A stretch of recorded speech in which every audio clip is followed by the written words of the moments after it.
Buenas noches, jóvenes, doctor saludarles, ¿cómo están? Buenas noches, licenciado. Buenas noches, licenciado. ¿Todos bien? Muy bien, gracias. ¿Y usted, Lick?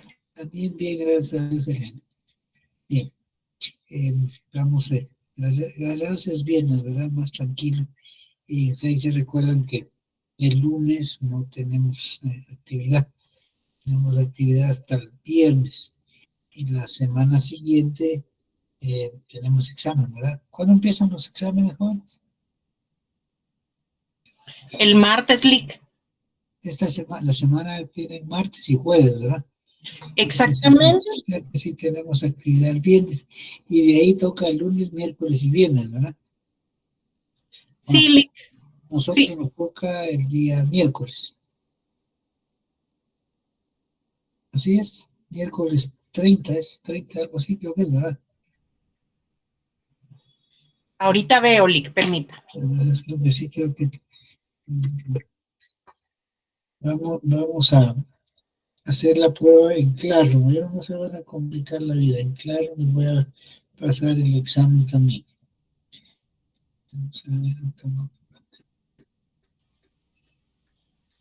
Sí, licenciado, el 30 nos toca Sí. Derecho Romano.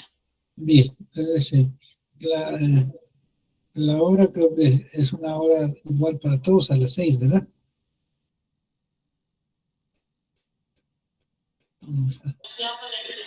Licenciado. Sí, les escucho.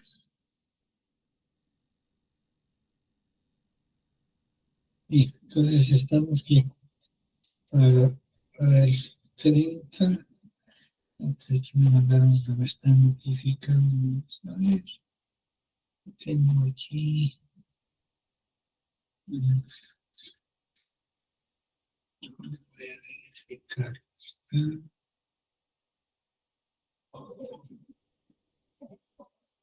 Derecho Romano 30. Aquí está a las 6 de la tarde. A las 6 de la tarde vamos a tener examen. El examen va a ser de 30 puntos. Vamos a darles el tiempo suficiente, una hora, para que contesten su examen. No va a ser un examen difícil o complicado, no, para nada. Va a ser un examen de lo que hemos visto acá en clase, de lo que hemos estado platicando y de las dudas que se han ido aclarando. No va a haber sorpresas de ninguna especie. Tranquilamente repasen, estudien, lean lo que hemos visto en estas clases, que sobre eso vamos a evaluar. Nada nuevo, ¿no? No hay libros que leer, ni que de tal página, de tal, no. Yo hago un examen de acuerdo a lo que aquí platicamos, nada más. Si alguna cosa no la vemos por cualquier circunstancia, no hay ningún problema. Sí, cuando Dania dice cuántas preguntas eran, ahora sí les hago. Vamos a ver cómo vamos, si sacamos por lo menos 15, pero a ver si podemos sacar un poquito más para darles más posibilidades de que tengan una mejor nota. Recuérdense que esos 30 puntos tienen que, dice que defenderlos y sacar lo más que se pueda. Como les dije al inicio del curso, esos puntos son de ustedes. No los pierdan, no los pierdan. Son sus puntos que les van a servir, y en este primer examen traten de no bajar, de no perder puntos. Claro, no es que no puedan recuperarse después, no. Lo que pasa es que si van desde el principio con una buena zona, pues todo se facilita. ¿Sí, Elena? ¿Hasta dónde nos vendrá, Lick? ¿Todavía faltan clases o hasta...? Bueno, tendríamos la clase del próximo viernes. Voy a ver si todavía evalúo eso o ya no. Voy a verlo tal vez en estos días que estamos ya el lunes, que no hay actividad, tal vez me pongo a revisarlo y a prepararles su examen. Bueno, pero les voy a mandar a través de los compañeros que ofrecieron ser ayudar en la coordinación, les voy a mandar los temas, ¿oye? No tengan pena. Pero yo creo que este tema, hasta el día de que vamos a ver hoy, que terminamos hoy, creo que voy a evaluar. El que hoy empezamos otro tema también, pero creo que eso ya no lo voy a evaluar, solo lo voy a ver cómo estamos, y si es necesario, de ahí salimos con lo que hemos visto del origen de Roma, lo que son los órganos políticos de Roma, las fuentes y el estatuto real referido a la propiedad. Sí, Fernanda, ¿tiene la palabra? Buenas noches, licenciado. Disculpe la pregunta, ¿el parcial va a ser en módulo? No, en claro, por favor. En claro, no se compliquen la vida y se va a usar en claro. Muchas gracias, licenciado. ¿Va así, Carlos? Carlos del CID. Gracias, licenciado. Buenas noches. Disculpe, pues yo solo tengo una consulta para los compañeros. No sé quiénes en realidad son los coordinadores del curso, ¿verdad? Porque estuve preguntando.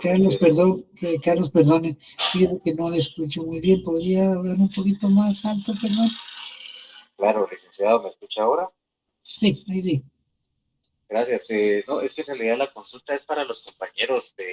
Compañeros, disculpen, ¿alguien de ustedes es el coordinador?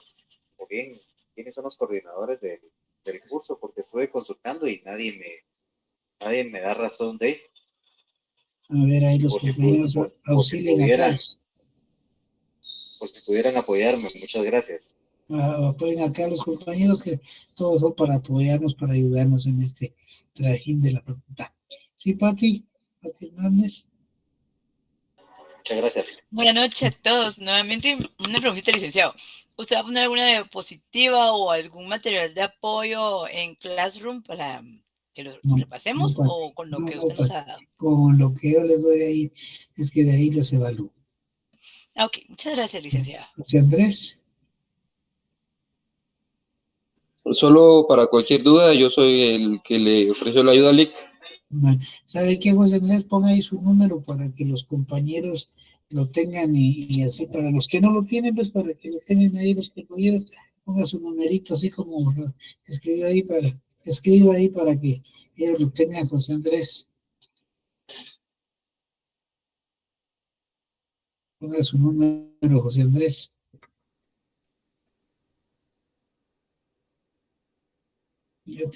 Pásale su número a los compañeros, José Andrés. Ahí estamos para que ahí lo mandé, ajá. Ahí está para que lo tengan los compañeros y así no hay problema. Para que ahí cualquier cosa yo a través de compañero pero creo que hay una compañera también. Sí, y pues también creo que la compañera y le voy a mandar yo los temas. Aquí se lo voy a mandar yo a través de José y de la otra compañera que es ahí, se los voy a mandar para que él se los haga pasar a todos. Bien, bueno, ahí ahí creo que alguna duda antes de que sigamos con la clase. Bien, bien, joven. El otro día platicamos en cuanto a lo que es la propiedad. Ya estamos claros que es la plena pertenencia personal de las cosas. Y platicamos entre esa parte de la plena pertenencia personal, hablamos de lo que es propiamente la forma de adquirir la propiedad a través de la deductio, de la anticipatio, y hablamos de la posesión, sea a través de la posesión, la ocupatio, el acceso. Y también vemos los límites que tiene la propiedad. Y el tema último que estábamos platicando sobre la concurrencia de derechos reales, y en ese sentido hablamos de la copropiedad, teniendo claro que dos o más personas ejercen derechos de dominio sobre un mismo bien, es que pertenece pro indiviso a varias personas, y decíamos que podía adquirirse así en copropiedad por una decisión personal de dos, tres o más personas, ¿no?, que quieran ser copropietarias, como el caso de las sociedades, por ejemplo. También hablamos por la sucesión o la sucesión que se hereda. Si varios herederos, pues también están ahí en copropiedad. Y hablamos que todos tienen una parte, esa parte recibe el nombre de parte alícuota, ¿sí? Solo está en nuestra mente, no sabemos dónde está esa parte alícuota, la cual se va a establecer claramente cuando se dé la famosa acción divisoria, ¿verdad? La actio dividum. Pero decíamos que también puede ser que no se pueda llevar a cabo esa actio, esa división, esa acción de dividir, y sea necesario pues que alguno de los copropietarios adquiera y le adquiera por compra y le dé su parte correspondiente a los otros, pero puede ser también que nadie esté interesado y que en esos casos pues se vende en pública subasta y el resultado de eso, pues, o el monto que se reciba se reparte entre los copropietarios en el porcentaje que cada quien le corresponde. que hablamos también un poquito de las servidumbres y decíamos que eran beneficio de un inmueble que no tiene acceso o salida hacia una vía pública o carretera o algo, y hacíamos la observación de que en el caso del Código Civil se refería a una estación de ferrocarril, pues por la época en que se emitió ese código, que ya este año cumple, déjenme ver, en 60, 60 para hoy serían 60 años. 60 años que tiene de vigencia el Código Civil, al igual que el Código Procesal Civil Mercantil, y han sido excelentes leyes, excelentes códigos que han resuelto la mayoría de los conflictos. Hay que hablarnos de eso, y hablamos de las clases también que se daban de las servidumbres, siempre teniendo presente que hay un predio sirviente que es el que recibe, es el que soporta la carga, y el predio dominante que es el que recibe el beneficio. Decíamos que habían aparentes, no aparentes, con fin económico, con fin agrario, rurales y urbanas, y mencionamos algunos ejemplos, y la forma en que se extinguían, que era pues cuando ya se unían los predios por compra o por cualquier otra circunstancia, que hacía que una sola persona pasara a ser la dueña, que puede ser también por sucesión. Hablamos también de por renuncia o por desuso por un lapso de 2 años, o también porque ya no era necesario, el servicio desapareció. Y nos quedamos por último con lo que es el usufructo, es un tema que no vimos, y es el que vamos a ver en este momento. Usufructo, frutos, ¿verdad? Uso de los frutos. Es usufructo, es tener derechos sobre bienes, sobre una propiedad que no somos los dueños, pero que podemos disponer de los frutos. Como estábamos hablando, pues eso corresponde al estatuto real, pues el usufructo es un derecho real. Derecho real en usar y disfrutar de una propiedad ajena, pero no podemos disponer de la propiedad. Lo que disfrutamos son los frutos, por eso dice uso y disfrute. Claro, pues ese usufructo puede ser por el tiempo vitalicio. Los romanos establecieron que sea vitalicio, también puede ser a plazo fijo o por una condición específica que pueda darse. Se establecieron los romanos que siendo el usufructuario el beneficiario de los frutos, y en caso de que el propietario le impidiera ejercer el derecho de su uso de sus frutos, la ley romana le otorgaba una acción que se llamaba la vindicatio usufructus, lo voy a poner acá.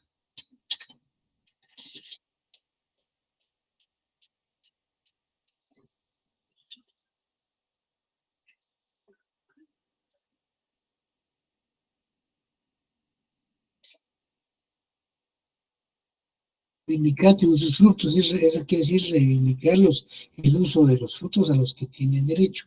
A eso se refiere el usufructo. Cuando yo les pongo aquí términos latinos, no es para asustarlos y que se los aprendan de memoria, porque desde la primera clase les dije que yo no les pregunto que me contesten en términos latinos. Puedo utilizar en el examen, sí, como les expliqué, algunos términos latinos de los que ustedes deben tener un conocimiento general, pero no para que se los aprendan de memoria, ni para que me los copien literalmente así en el examen. Entonces, esa vindicatio usufructus es una actio, es un derecho que le asiste al usufructuario de reclamar cuando el propietario u otra persona ajena le impide el uso y disfrute de ese usufructo que se ha constituido a su favor. Y en eso ya hemos visto lo que son los frutos. Vamos a recordar un poquito, ¿no? En el artículo 703 referido al usufructo. ¿Quién nos ayuda? Estamos en el Código Civil 703. 703.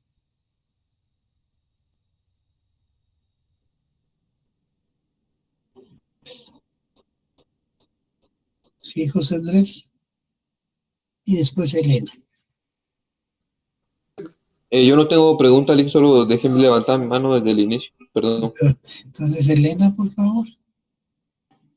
SILIC, artículo 703, extensión del usufructo. Pertenecen al usufructo los frutos naturales y civiles que los bienes produzcan ordinaria y extraordinariamente, salvo las limitaciones establecidas en el título en que se constituya.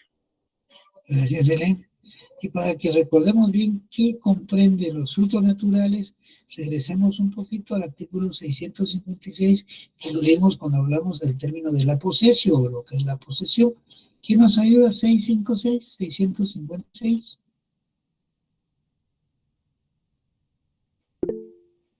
Sí, Selene.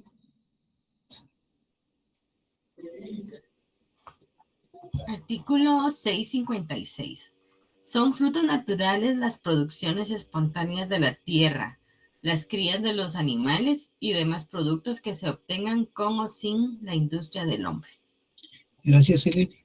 Ahí estamos, que son los frutos naturales los que se disfrutan en el usufructo. Los romanos establecieron 3 formas de constituir o de adquirir usufructo. La primera se llamó deductio. Lo que sucede con la deductio es que el dueño, fíjense bien, el dueño de la propiedad, al enajenar la propiedad, constituye el usufructo. Puede constituirlo a favor de él o de otra persona.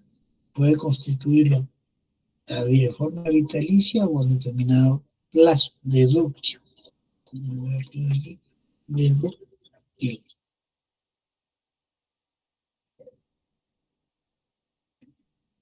Es decir, sucede, y en la actualidad sucede esta forma de constituir usufructo.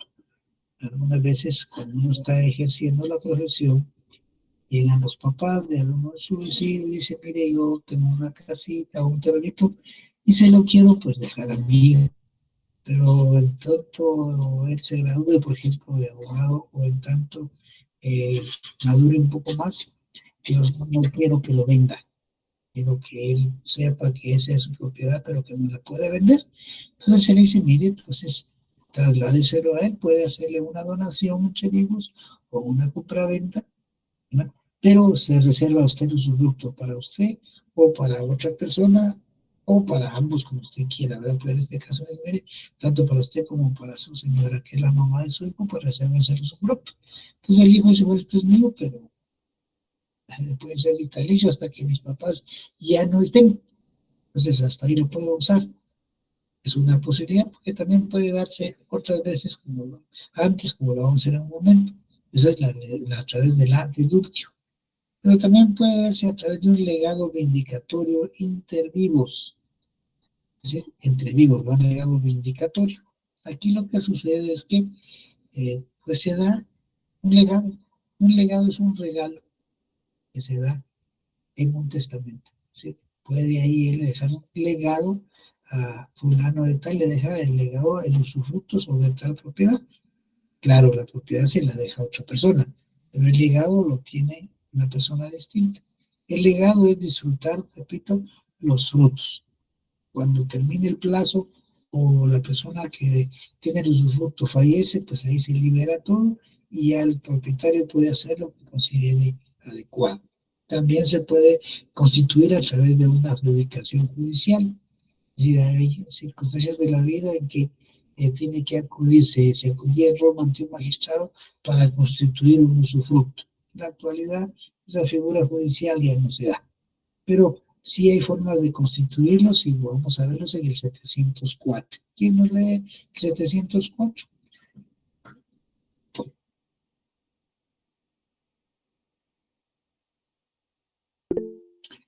¿Sí, Angie? Siempre el Código Civil, ¿verdad, licenciado? Sí, el Código Civil. Hoy vamos a hacer Código Civil. Okay. Artículo 704, forma de constitución. El usufructo se constituye por contrato o por acto de última voluntad. Gracias, Angie. También hay un contrato de lo que les decía, una donación o una compraventa, un acto de última voluntad puede ser a través de un testamento o un legado, o puede ser también una donación entre vivos en la que se constituye el usufructo. Pero también ese usufructo, pues en Roma se puede hacer en forma vitalicia o a plazo fijo, es decir, una fecha fija por 10 años, 20 años, o también que sucediera una colisión. Bueno, por causa de muerte, pues lógico, ¿verdad? Vitalicio, murió, se terminó. por un plazo, pues puede decir, mire, me reservo usufructo por 10 años, por 20 años, ahí se termina el plazo y ahí terminó. Puede ser también por una condición, por ejemplo, una condición puede ser que le diga, mire, yo a usted, por ejemplo, su papá le dirá, o mire mi hijo, te voy a dejar este terrenito, esta casita, pero yo voy a reservar el usufructo hasta que tú te gradúes de abogado. Esa es la condición. El día en que te gradúes de abogado en nuestra casa aquí, las certificaciones de la universidad que te graduaste, ese día yo te libero el usufructo. Condiciones. Y de ahí los romanos establecieron, aparte de eso, aparte de la muerte, la capitis diminutio. ¿Qué quiere decir eso? Pues quiere decir disminución de capital. Quiere decir que el usufructuario, el beneficiario del usufructo, tenga necesidades urgentes, se vea en una situación económica muy difícil. Bueno, entonces ahí hay que liberarle del usufructo. También se puede dar porque la persona dueña de la propiedad le pueda comprar el usufructo a quien no es beneficiado. Entonces él es el dueño y compró el usufructo, ya puede hacer lo que él quiera. ¿Sí? Se dio por terminada esa situación, se consolidó en él las dos calidades de propietario y de usufructuario. Puede ser también por renuncia, es decir, las personas decían los romanos que pueden renunciar a los derechos mientras no afecten a nadie más. Y lo mismo sucede en la actualidad, cada quien puede renunciar a los derechos si no es afectado y no afecta a nadie más. También se da por desaparición del objeto. Pues hay bienes, por ejemplo, mirábamos que en el caso de propiedades que pueden ser inundadas o por un río se los puede llevar, un terremoto los puede destruir, pues ahí ya no existe, ya no está ese bien desapareció, pues se da por terminado, ¿verdad? Y por último también decíamos de los plazos que señala la persona que constituye su usufructo. Y esa duración la encontramos también en el 705 y la forma de extinción en el 738. Leamos el 705. 705.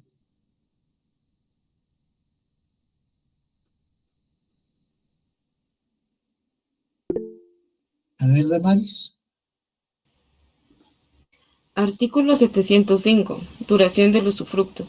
El usufructo puede constituirse por tiempo fijo, vitalicio, puramente o bajo condición, pero no a perpetuidad y sobre toda especie de bienes muebles e inmuebles.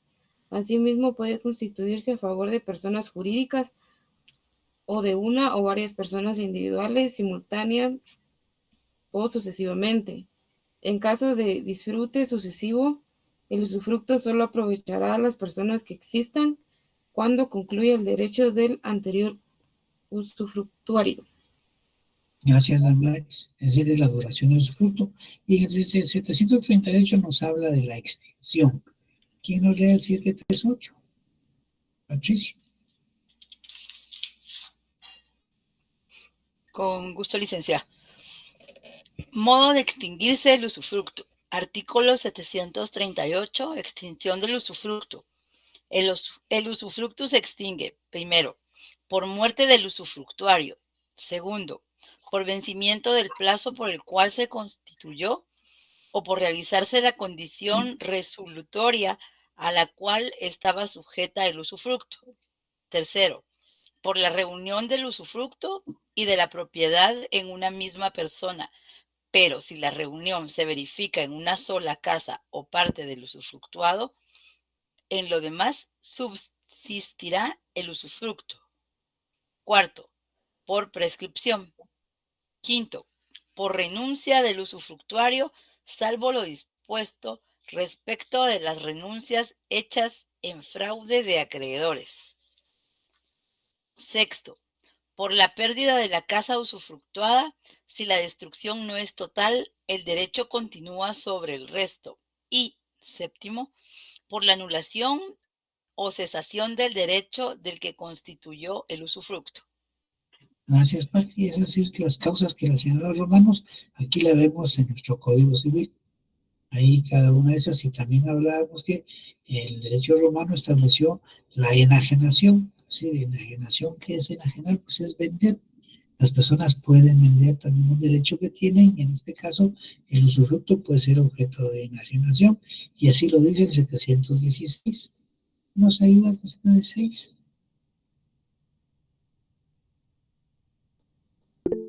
¿Sí, Angie? Artículo 716. Enajenación del usufructo. El usufructuario puede gozar por sí mismo de la cosa usufructuada, arrendarla a otro y enajenar su derecho de usufructo, salvo lo dispuesto en el artículo 708. Pero todos los contratos que como tal usufructuario celebre terminarán al final del usufructo. Gracias, Angie. Es decir, ahí encontramos lo que es el usufructo. Y decíamos también hace un rato que las personas pueden renunciar a ese derecho, pero la ley establece que no se permite que se renuncie cuando se hace en perjuicio de un acreedor. Y miremos el caso del artículo 19 que nos habla de la renuncia de derechos de la ley del organismo judicial. ¿Quién nos lee el artículo 19, perdón, de la ley del organismo judicial? LOJ, va la LOJ.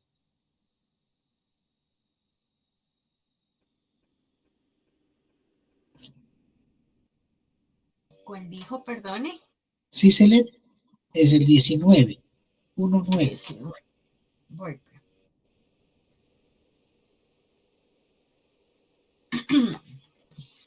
Renuncia de derechos. Se puede renunciar a los derechos otorgados por la ley siempre que tal renuncia no sea contraria al interés social, al orden público o perjudicial a tercero, ni esté prohibido por otras leyes. Gracias, Elena. Y está claro, mire, no se puede renunciar al usufructo si se perjudica a un tercero. Y hay varios supuestos, pero en el caso del Código Civil se refiere a que no perjudica a un tercero. ¿Quién es un tercero? Es un acreedor. Yo tengo el usufructo, pero le debo a Selene y yo le estoy pagando de los frutos. Pero ya no le quiero seguir pagando, mejor renuncio y ya no tengo derecho a los frutos. Eso no lo puedo hacer porque estoy haciéndolo en perjuicio de un tercero que es un acreedor. Ella puede pedir en cualquier momento la nulidad de esa renuncia. A eso se refiere. No se puede renunciar, no se puede enajenar si se hace en un fraude de un acreedor. Eso es en cuanto al tema del usufructo que hemos visto en el derecho romano y en el Código Civil. Esta parte concluye lo que se refiere al estatuto real. Recuerdan ustedes que hablamos que el derecho romano lo dividimos en 3 etapas o en 3 fases o en 3 partes. El estatuto personal referido a las personas, que hablamos las personas, los requisitos para ser persona, las manumisiones, el patronatio libertos, todo eso que lo vimos ya. El estatuto real, que se refiere a las cosas, que vimos la propiedad, la posesión, el usufructo, la propiedad y las servidumbres. Y nos toca el estatuto procesal, que se refiere a la forma en que se resuelven los conflictos. Es el que vamos a empezar a ver. Damos por concluido el tema de la propiedad. Si tienen alguna duda, lo vemos y no iniciamos el tema del estatuto procesal.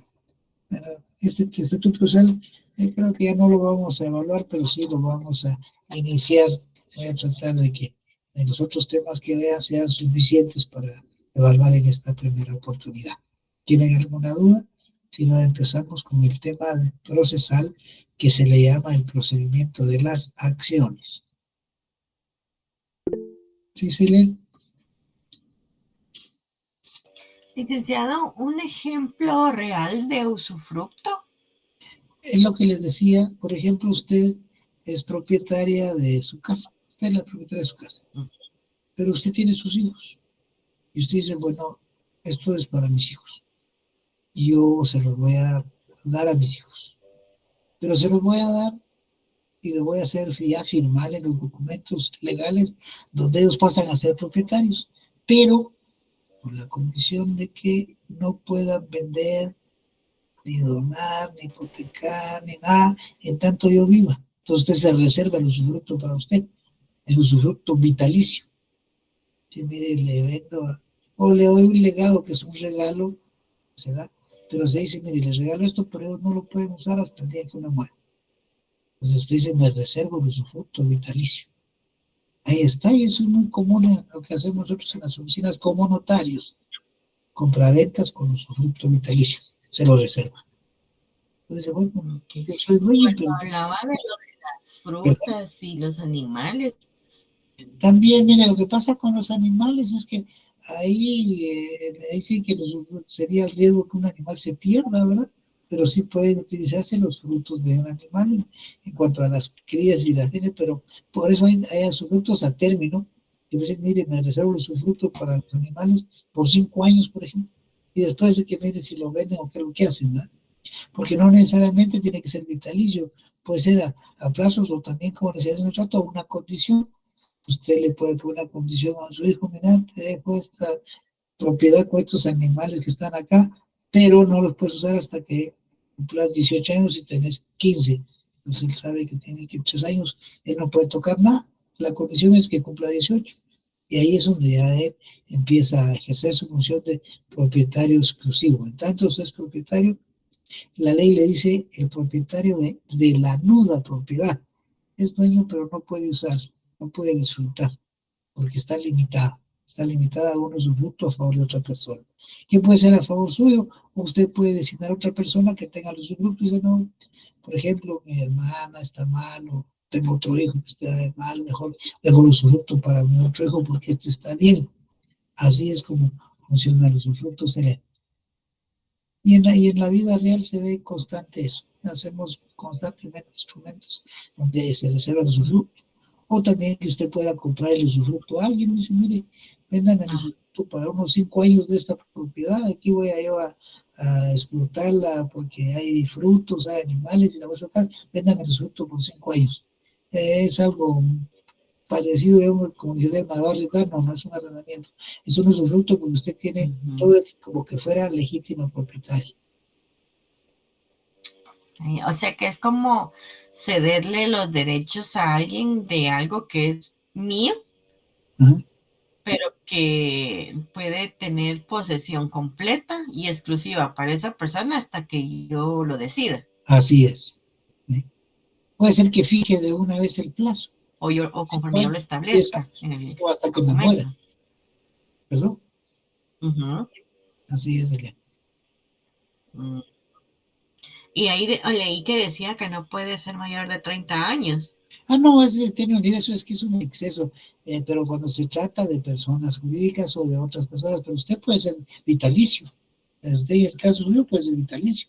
Pero ahora, como se hace también a favor de personas jurídicas referidas a sociedades, por 30 años, por ejemplo, el gobierno da usufructo, generalmente las universidades privadas, algunas, no todas, no son dueñas de donde están sus instalaciones, sino que tienen usufructo. Y lo que tienen que hacer es renovarlo antes de que se venza para que se lo vuelvan a dar. Y como son con fines educativos, académicos y todo, se lo vuelven a dar. Muchas universidades están así funciona en Guatemala, tienen usufructos. Como en otro ejemplo sería la carretera esa de Palín, ¿verdad? Sí, está en usufructo. La dueña sigue siendo el Estado, pero tiene un contrato ahí, bueno, ahora ya no, porque ya se terminó, ahí se terminó esa concesión, solo que ahí pues, es materia administrativa, no se llama usufructo, se llama concesión. Pero los efectos son los mismos. Gracias, licenciado. Bueno, estamos ahí, jóvenes, entonces para que empecemos el tema del procedimiento de la CECIPATI. Ay, licenciado, perdone. Fíjese que yo me quedé con duda del inciso 3 del artículo 738. ¿Cómo lo puedo aplicar? ¿Me puede dar un ejemplo? Leamos. Dice, por la reunión del usufructo y de la propiedad en una misma persona. Bien. Pero si la reunión se verifica en una sola casa o parte de lo usufructuado, en lo demás subsistirá el usufructo. No entendí. Así es. Mire, pues, por ejemplo, digamos que usted tiene 2 propiedades. Una propiedad y que están unidas. Pues en una tiene usted una casita y en la otra, por decir, hay un apartamento. Y usted le da el usufructo de las dos cosas a su hijo. Pero usted puede renunciar al usufructo en cualquier momento. O se lo puede vender. Quiere decir que la persona tiene ya los 2 derechos. Se unió, se confundió en él las 2 calidades. Ya él esa parte de ser propietario, es usufructuario el mismo, entonces ahí ya no hay usufructo porque él es, ya no opera esa figura y dice, mire, yo soy dueño porque tengo usufructo. No, pues si usted es el dueño y no tiene, nadie ajeno tiene usufructo, usted ya no hay usufructo, se terminó. Pero, por ejemplo, como son dos, una casa en apartamento, pero póngase usted un problema de un terremoto y destruye la casa, pero solo una y la otra no. O una inundación y se arrastra la parte de una casa y la otra no. Entonces solo subsiste en esa parte en que quedó. A eso se refiere, o bien que se venda.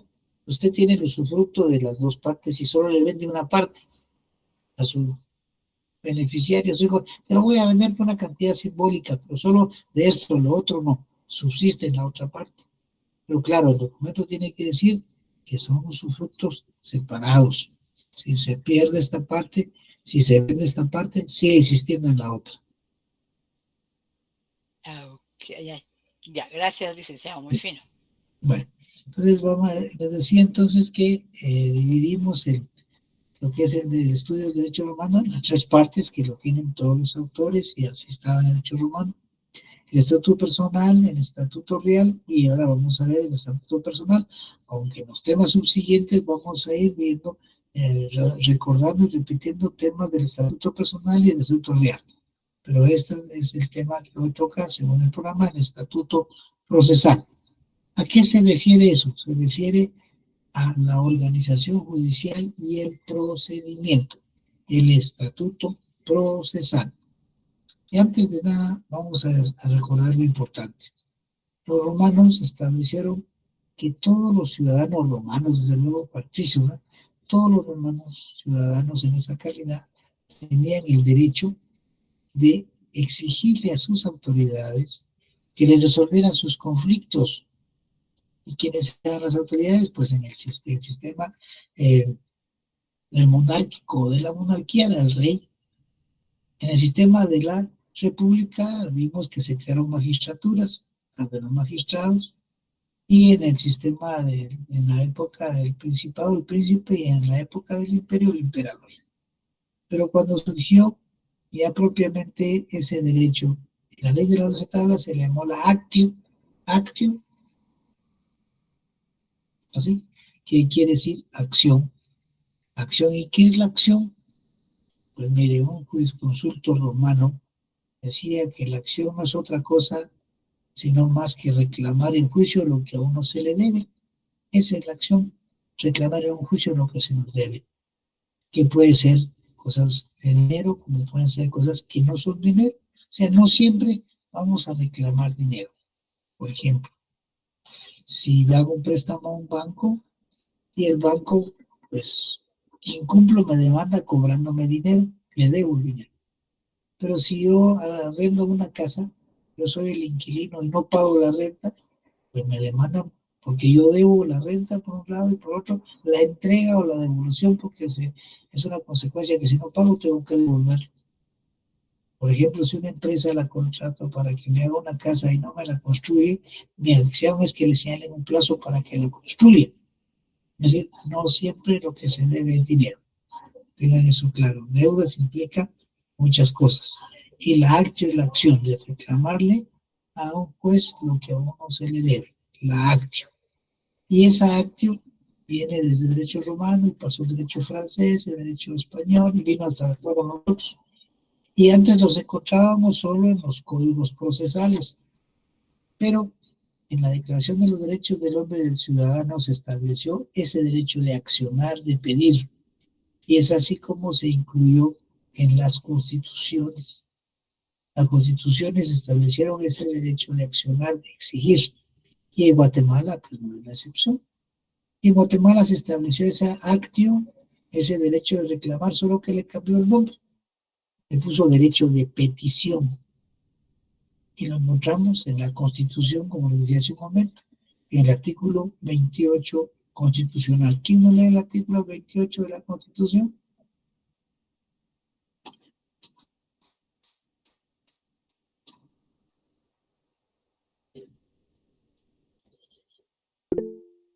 China Maris. Artículo 28. Derecho de petición. Los habitantes de la República de Guatemala tienen derecho a dirigir individual o colectivamente peticiones a la autoridad, la que está obligada a tramitarlas y deberá resolverlas conforme a la ley. En materia administrativa, el término para resolver las peticiones y notificar las resoluciones no podrá exceder de 30 días. En material fiscal, para impugnar resoluciones administrativas en los expedientes que se originen en reparos o ajustes por cualquier tributo, no se exigirá al contribuyente el pago previo del impuesto o garantía alguna. Gracias, Damaris. Pero para que sepamos un poquito más de nuestros derechos que nos asisten, que vienen de derechos humanos y que están ahí, si Damaris nos ayuda o quién nos ayuda, leamos el 29 y el 30. ¿Quién nos puede ayudar o Damaris? ¿Qué artículo dijo, disculpe? El 29 y el 30. Ok, artículo 29. Libre acceso a tribunales y dependencias del Estado.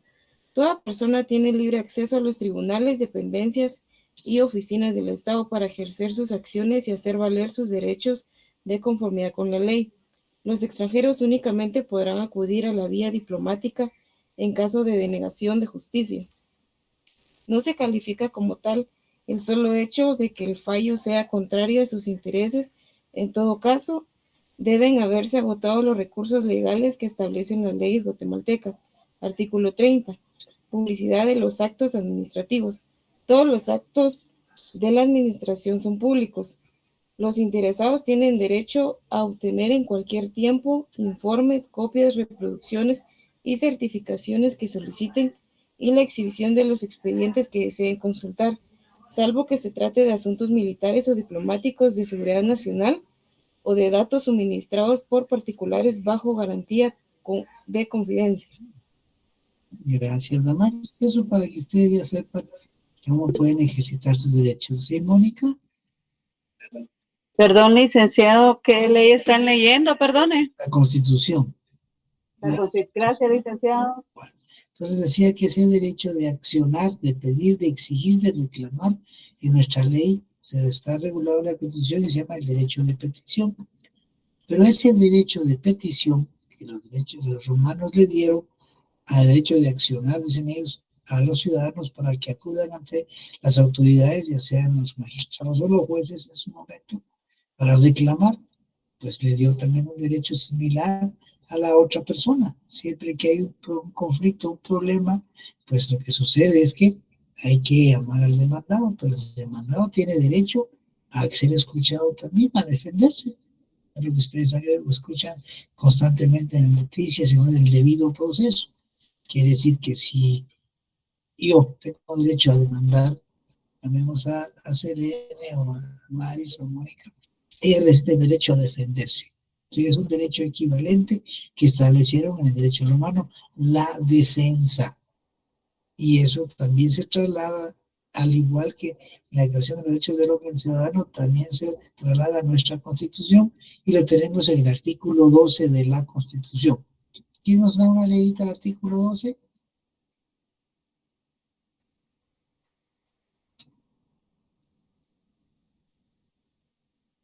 ¿Sí, Mónica?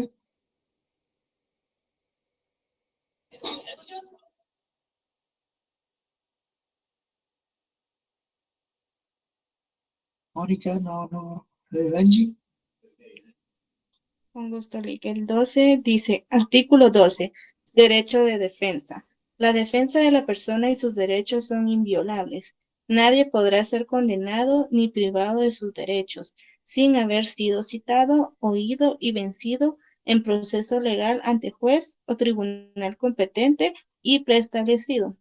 Ninguna persona puede ser juzgada por tribunales especiales o secretos, ni por procedimientos que no estén preestablecidos legalmente. Gracias, Sánchez. Entonces yo les sugeriría, si tienen su constitución ahí en papel, en ese artículo 12 al margen pónganle artículo 28. Y allá en el 28 pongan al margen artículo 12. Cuando uno lee la ley y tiene esas llamadas, dice, ¿por qué pusieron esto acá? ¿Por qué puse yo esto? ¿Qué quiere decir esto? Pues si estoy leyendo el 12, me voy al 28.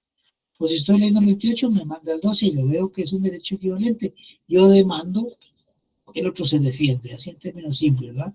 Yo demando. estoy haciendo derecho de acción, en la actio, derecho de petición, como es la petición, pero aquí yo demando, él no está solo y a lo que yo diga, sino tiene también derecho a defenderse. Y ahí es claro, tiene que ser citado, oído y vencido en juicio. Pues hagan esa observación que les va a servir bastante. Esa actio, esa que decía Celso, que no es otra cosa, sino que el derecho que tiene una persona de reclamar el juicio a lo que a uno se le debe, generó en los procesos a inicios que se dieran los juicios privados, y se los puse judex privatus, quiere decir juicios privados. Lo que sucedía es que no había los tribunales, en las primeras épocas no había los tribunales que se crearon después cuando ya en las repúblicas aparecieron las magistraturas, sino que eran juicios privados. Aquí lo que sucedía es que el demandante y el demandado pues buscaban el juez idóneo. Pero claro, ellos buscaban un juez que fuera imparcial, que lo conocieran por su honorabilidad y que saben muy bien que no va a fallar perjudicando, sino va a ser ecuánime, exponen su problema y el juez se lo resuelve. O sea que en los primeros tiempos los juicios eran privados, jus privatus, ahí se los puse ya, jus privatus. Pero así como se eran jus privatus y se fue desarrollando el derecho en Roma, surgieron en la época de la República ya las magistraturas y ahí encontramos a los magistrados que administran justicia y que son pues los pretores. Recordamos ahí que está el pretor urbano y el pretor peregrino o rural. Ya sabemos que el pretor urbano pues, resuelve conflictos entre ciudadanos romanos. En cambio, el pretor peregrino rural pues, resuelve conflictos entre ciudadanos romanos y ciudadanos extranjeros, o bien entre extranjeros que llegaban en calidad de asilo o comerciantes o iban de paso. Así es como funcionaban ellos, y ya mencionamos en una ocasión que ambos magistrados tenían su sede en Roma, ante ellos acudían las personas que necesitaban resolver sus conflictos.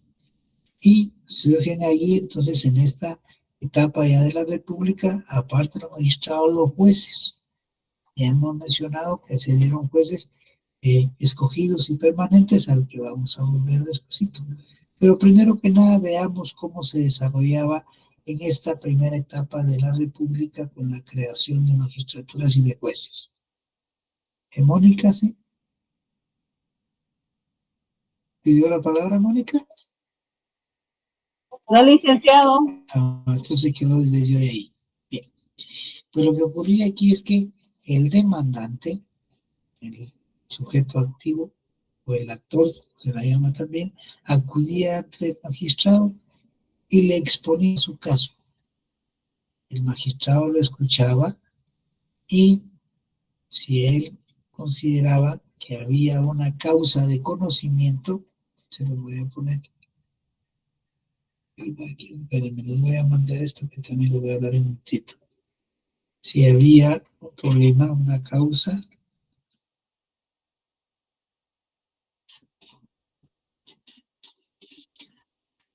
una causa de conocimiento, o sea, un problema, entonces daba la acción, daba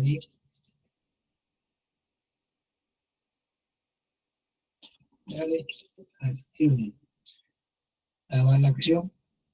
Si no había ningún problema, denegaba la acción. Denegar acciones. Así de simple.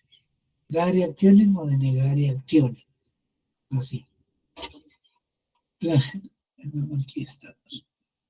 Si daba la acción, se daba la primera fase, que es lo que les puse antes, que es injure. Injure es la primera etapa. Injure. En derecho quiere decir eso. En derecho. Y al recibir, al dar la acción, decía así, aquí hay un problema. Hay que ir ante un juez, que lo mandaba ante el juez. El juez tenía que revisar de nuevo y veía si le tocaba recibir pruebas, pues recibía las pruebas y dictaba la sentencia. Esa fase se llamaba in judicium o post judicium, ya se las puse ahí. O sea, el proceso, en la etapa esta ya de la República, cuando están las magistraturas, se divide en dos etapas. una fase injury y una fase injudicium o apujudicium. Si la primera fase injury, si hay causa cognitio, o sea, causa que conocer, genera la segunda, injudicium. Pero si no hay, denegare acciones. Si se niega la acción, ahí terminó. Pero si hay causa, se da la acción para que el juez reciba las pruebas y dicte la sentencia. Repitiéndoles, el juez tiene a su cargo recepción de pruebas, dictar sentencia en la fase injudicium o apud judicium. Dos fases que se dieron. Aquí lo importante era que el juez tenía como prueba principal la declaración de los testigos. En el derecho romano, los testigos fueron vitales, eran personas honorables que daban fe de lo que estaba pasando, y los magistrados y los jueces pues daban por cierto lo que un testigo decía, y de ahí se llamaban los procesos litis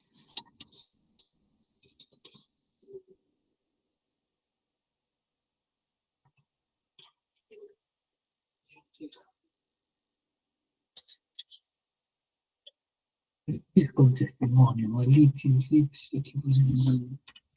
Litis con testimonio, o con testigos, así de simple. Entonces, resumiendo, primero se acude ante el magistrado en la fase injury. Si niega la acción, negar acciones, se termina todo. Si por el contrario hay causa que conocer, da la acción y lo pasa al juez. Repitiendo, el juez recibe pruebas, dicta la sentencia. Esa segunda fase se llama injudicium o apud judicium. Y van a tener esta pequeña introducción, porque de ahí vamos a ver los procedimientos propiamente. ¿Sí me han entendido hasta ahí? No están por ahí, se fueron, se me perdieron. ¿Está claro, Oli? Aclárale que aquí está. Sí, licenciado. Bueno, entonces, como les decía, que este estatuto procesal, que vamos a ver, vamos a seguir viendo, comprende dos grandes temas. La primera parte del primer tema se llama organización judicial, es decir, cómo se organizaron los tribunales en la época de la monarquía y en la época de la república. Y la otra parte se llama el procedimiento, cómo resolvieron las causas, qué pasos se tenían que dar. Esa es la otra parte que vamos a ver a partir de la otra clase. O sea que por la hora ya los voy a dejar descansar. Es viernes, ya los frijolitos de ahí llaman, ya hemos comido todo el día. Entonces, les deseo buen fin de semana, buen provecho. Si cumplan con su obligación el domingo, vayan a votar, un voto reflexivo, y tengan cuidado, mucha prudencia, no sabe uno qué va a ocurrir. Nunca había estado en el país en una situación como está hoy, así es que tengan mucho cuidado. A lo mejor si van temprano, así no tienen que hacer colas y no se exponen. Y desde luego, les deseo un buen fin de semana, y el lunes pues no hay actividad, me notificaron de que no tenemos actividad el lunes, ¿verdad? Entonces nos vemos el viernes, porque ustedes ya el martes y jueves tienen examen.